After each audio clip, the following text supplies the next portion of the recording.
firstly, congratulations. Thank you. I had a whale of a time watching this film. Thank you very much. I'm kind of interested how you navigated making the audience jump and surprising seasoned audiences, because that scene with Mrs. Kirsch was chilling. So how did you keep them on their toes? Well, that's the greatest thing about that scene is the build, the tension build. Yeah. And even from the moment that, Beverly comes in, and when we see the gesture in the face of Mrs. Kirsch closing the door, we know that something wrong. Yeah. Something that Beverly didn't see, but we're sharing, we're sort of winking the audience at that point, where everybody knows something's not right there.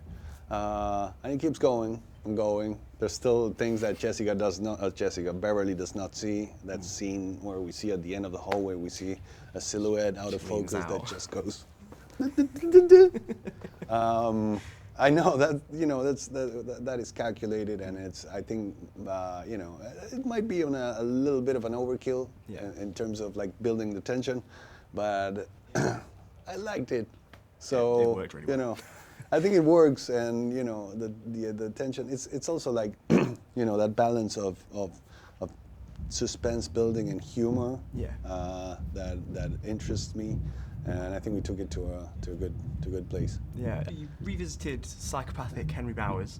Yeah. I'm kind of interested as to why you felt the losers needed a human villain as well as Pennywise. Obviously, I know he's in the book. Yeah. Well, it's never enough obstacles.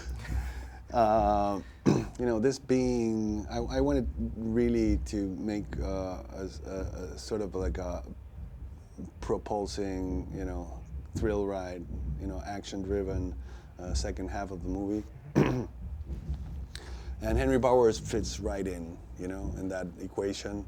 I also wanted to make justice to, the story where Henry Bowers comes back and he's has a flesh and blood henchman, minion of Pennywise. So it's a real threat. On the other hand, I didn't bring back the other characters that come back in the story, because that would be some sort of diversion that I didn't want to go.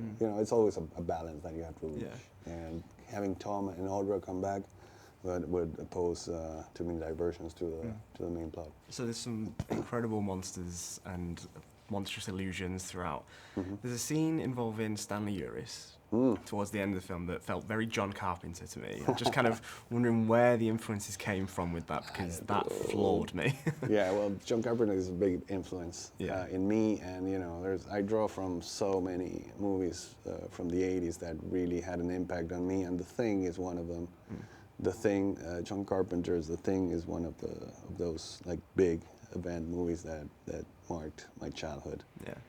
It was fantastic. If you find some similarities, they're not coincidental. Is there anything you watched to prepare yourself for chapter 2? To prepare myself? Yeah. Well, it's curious, because before I shoot a movie, I don't see anything. Okay. I don't want to see things that might, encourage me to copy.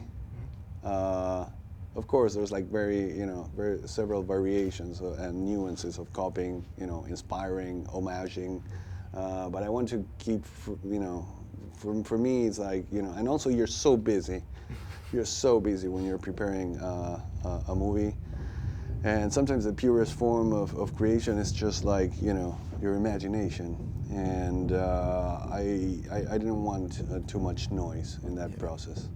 Okay. Oh, that was so fast. We were going. I'm so sorry. I'm so cruel, aren't I?